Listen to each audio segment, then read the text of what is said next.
आदरणीय अध्यक्ष महोदय, निर्णायक अध्यापक और प्रिय श्रोतागण, आज के इस वार्षिक कार्यक्रम में मैं जिस विषय पर प्रकाश डालना चाहता हूँ वो है इस्लाम की शिक्षाएं और सिद्धांत। इस्लाम अल्लाह रब्बुल आलमीन का एक ऐसा प्राकृतिक धर्म है जो मानव स्वभाव से बिल्कुल मेल खाता है। मनुष्य को मान प्रदान करता है जो अमन और शांति का मार्ग है। केवल इस्लाम ही संपूर्ण धर्म एवं नियम है। इसके अतिरिक्त किसी का भी बनाया नियम अधूरा है। इसी कारण इस्लाम धर्म को स्वीकार करना अनिवार्य है, क्योंकि इस्लाम की शिक्षाएं एवं सिद्धांत ही मानव को सत्य मार्ग पर ला सकते हैं। जैसे कि अल्लाह रब्बुल आलमीन का पवित्र किताब कुरान में कथन है, वमन यब्तगि गैरल इस्लाम दीनन फलन युक़बल मिन्हु व हुवा फिल आखिरति मिनल खासिरीन।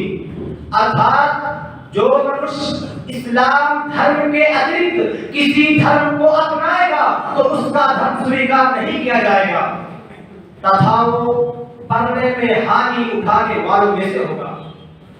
प्रत्येक मनुष्य सौभाग्य का अभिलाषी है। वो अमन और शांति की खोज में रहता है तथा सत्य को ढूंढता है जो इस्लाम धर्म में विद्यमान है। इस्लाम के मूल सिद्धांत तौहीद और ईमान है। तौहीद को 3 भागों में विभाजित किया गया है। तौहीद उलूहियत, तौहीद रुबूबियत, तौहीद अस्मा व सिफात। तौहीद कहते हैं किसे? तौहीद अल्लाह रब्बुल आलमीन को एक मानना, एक से अधिक मानने से इनकार करना।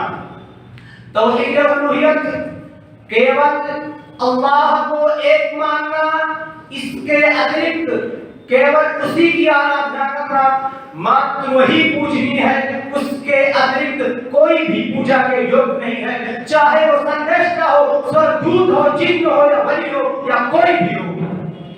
तौहीद उलूहियत केवल यह आस्था रखना कि संसार को उत्पन्न करने वाला अल्लाह ही है। वो अपने कार्य में अकेला है, वो सबका अकेला रब है। तौहीद अस्मा व सिफात कुरान मजीद में अल्लाह ताला ने और हदीस मुबारक में नबी सल्लल्लाहु अलैहि वसल्लम ने जिन विशेषताओं की चर्चा की है वो सब मात्र उसी की जात के साथ खास है और अल्लाह की विशेषताओं को बिल्कुल उसी प्रकार करना चाहिए जैसे अल्लाह ने उसकी चर्चा की है। बल्कि ये ना कहा जाए कि आंख ऐसी है, हाथ ऐसा है इत्यादि। और अल्लाह ही अपनी वास्तविकता जानता है, बंदों को सिर्फ ज़ाहिर पर ईमान लाना है। अस्मा व सिफात के बारे में इमाम मालिक रहमतुल्लाह अलैह ने स्पष्ट किया है, अल इस्तिवा मालूम, अर्थात अल इस्तिवा का अर्थ मालूम है, वल कैफ मजहूल, परंतु इसकी गुणवत्ता मालूम नहीं। वल ईमान बिही वाजिब, और इस पर ईमान रखना वाजिब है, कर्तव्य है। वस्सुआल अन्हु बिदअतुन, और इसके बारे में प्रश्न करना बिदअत है। ईमान का अर्थ यह है कि हृदय से इस बात की पुष्टि की जाए और जुबान से स्वीकार किया जाए कि मात्र एक अल्लाह ताला पूज्य है तथा अंतिम संदेशा हजरत मोहम्मद सल्लल्लाहु अलैहि वसल्लम अल्लाह के रसूल हैं। इस कारण आपने जो नियम लागू किया है उसी नियम पद्धति के अनुसार उसका पालन किया जाए। इस्लाम अमन और शांति का प्रतीक है। इस्लाम का अर्थ ही अमन शांति तथा आत्मसमर्पण है। इसका अनुयायी खुद को इस्लामी शिक्षाओं के अधीन कर लेता है। जो मानवता को समानता एवं महानता का पाठ पढ़ाता है तथा एक मानवता की हत्या को पूरी मानवता के समान घोषित करता है, जैसा कि अल्लाह रब्बुल आलमीन का कथन है, मन क़तल नफ्सन बिग़ैरि नफ्सिन औ फसादिन फिल अर्दि फकअन्नमा क़तल अन्नास जमीआ व मन अहयाहा फकअन्नमा अहया अन्नास जमीआ। अर्थात कोई हत्या खून के बदले या धरती में हिंसा फैलाने वाले के अतिरिक्त किसी और कारण से की गई हो तो मानव की पूरी मानवता की हत्या की गई तथा जिसने किसी की जान बचाई मानव की उसने पूरी मानवता की जान बचाई।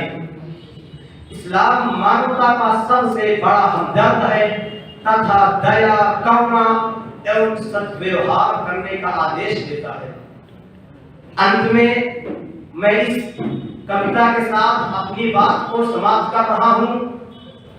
बहाइम की सिफत छोड़ो जरा इंसान बन जाओ, बहाइम की सिफत छोड़ो जरा इंसान बन जाओ, बुरे अमाल से तौबा करो शर्माओ, ख्वाहिश और ज़िनाकारी मिटा दो नेक हो जाओ, ख्वाहिश और ज़िनाकारी मिटा दो नेक हो जाओ, इलाह को एक मानो और तुम भी एक हो जाओ। अंत में अल्लाह ताला से प्रार्थना करते हैं कि हम सभी मुसलमानों को इस्लाम की शिक्षाओं एवं सिद्धांतों का निष्ठावान अनुयायी बनाए तथा सदैव सत्मार्ग पर चलाए एवं हम सबको सत्कर्म करने की क्षमता प्रदान करे। आमीन। अस्सलामु अलैकुम व रहमतुल्लाहि व बरकातुहू।